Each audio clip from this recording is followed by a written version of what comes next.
How is it going, guys? Malagant here. We're gonna talk about Lagon in today's video instead of having a day 5 recap and what I have changed with my Falconer. I have a new Falconer. It is level 57. Well, I was talking to the stream and I was saying that Kushiki is being very annoying. Don't go behind my computer. Come here. Kiki. Alright, so I was talking to the stream and I was saying that I want to make a 1 to 50 leveling video, rogue into Falconer, because I think I like that content a lot and it would be good for my YouTube channel. And then I lost my Falconer anyways, so it was organic afterwards. I actually lost my Falconer to Lagon. I'm gonna share the video with you. It's quite embarrassing simply because my last death was to Lagon as well with the Paladin, and then I set this rule to myself: okay, just don't underestimate this guy. He literally just destroys you with the beam, so you can never ever take the beam. So that being said, when he starts beaming one side, you always go to the other side. And if you feel like you're late, or I'm late, the beam is coming, well, you're not late. Just use your traversal, get to the other side, because it's you cannot recover if you're getting stuck on one side with the beam coming your way. Definitely not. And ever since I have set this strict rule to myself, Lagon fight has been incredibly easy for me. Yesterday was incredibly easy as well. And then what ended up happening is that like well, I thought he was memeing the right side because I'm just muscle memory playing fast, not really paying attention. The idiot me, I guess. It was such a bad play. Um, Instead he was just slamming. So I thought he was memeing the side that I'm on. So I go to the other side and then yeah, then he starts beaming and I'm completely shocked and caught off guard that beam is right next to me. I'm like, what am I supposed to do now? Well, you die. So for the interruption with the Kuchiki, she's being a little bit needy right now. I will pet you. Don't sit on my keyboard. Come here. Let's watch my character's death. Look at this, guys. I cannot open the volume so much because of I was listening to music again, but I'll include the VOD in the description if you would like to watch it yourself and see how stupid I am. This was really bad play. Maybe I should go a little bit more further. Oh, okay. All right. Never mind. Never mind. It was not that far away, I guess. Let's see. It is a long VOD, so it's hard to click it. Oh yeah, it needs to be a little bit earlier than this. Okay, we can watch it from here. We can watch it from here. Sorry. So well, my mistake, right in my mind, right over here, I thought he was beaming. So I go to the other side and I'm thinking to myself, I'm safe. Complete the muscle memory, and then I'm completely shocked. I'm completely shocked that he's beaming. It's just.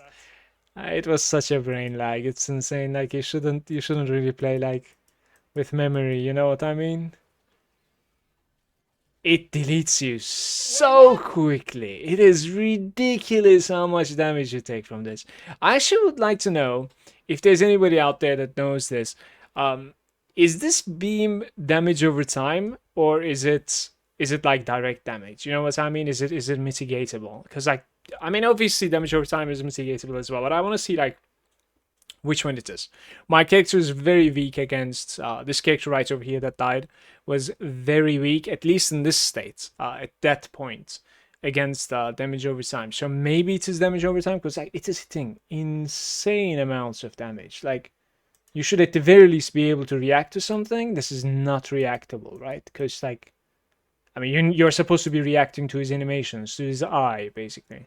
Well, if there's anybody out there that's a little bit scared of this boss, it is pretty easy, even though I lost 2 characters, right? It is pretty easy if you just pay attention to his animations. Never mind the tentacle, watch his animations. Because, when he's stationary red eye like this, it means that he's going to be, there's a big telegraph on the floor as well. It means that it's going to be slamming, right?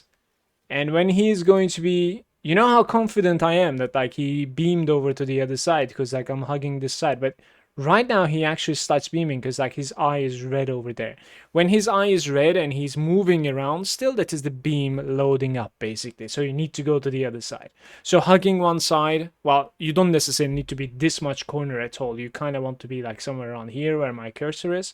This is kind of stupid as well. You don't want to be placing yourself there. But don't be in the middle so that you're on a side, and when he like is channeling this beam with like the moving red eye, you go to the other side. So that's like the simple strategy that I have for this fight. But then again, like I didn't even execute my own strategy. As you can see with the red eye, he's still moving. He comes, starts the beam, and it's ticking about like 486 to, I think it's 480 because of my endurance. So like below 1000 I'm taking 500 damage, and above that I'm guessing I'm taking about like 660 damage. Yeah. And my character just disappeared like that, and I felt really, really bad. So we have a new Falconer. Why am I playing a Falconer again? Because I feel like I'm not done with the character. The character is an absolute beast. It is ridiculous, actually. It is just way too quick, and I have stuff that I need to, explore. I have stuff to find. I have also changed one more thing. Please don't get mad at me. I'm not Circle of Fortune anymore. I'm going to be checking out the trade. So with this character, I started for the first time Merchants Guild. I want to see how it feels in the Merchants Guild. I want to see the UI. I didn't even check it out yet. I want to make myself like a loot filter where I can maybe even like find some relatively useful low level items as well, because I think they're like dropping in the higher section as well. Maybe end up like, forming some sort of like a useful loot filter for everybody eventually. We'll see. But yeah, this is going to be it from this video. It was just to like showcase my death. And well, thanks to that death, I suppose, now we have a fresh start once again, because most of my items in my stash has been COF tagged, as you know. Like there aren't too many things, and there aren't anything that I can sell, because like even if they are not COF tagged, they are tagged as cannot be traded. So I can use some stuff, but I cannot use the COF tags basically. Like I'm basically just kind of a fresh start, except like the gold that I have and fixes I have. And obviously like drop rates is like significantly lower in the Merchants Guild. It's like the core, the normal, because you're expected to be using the bazaar to like trade with people and get your upgrades that way.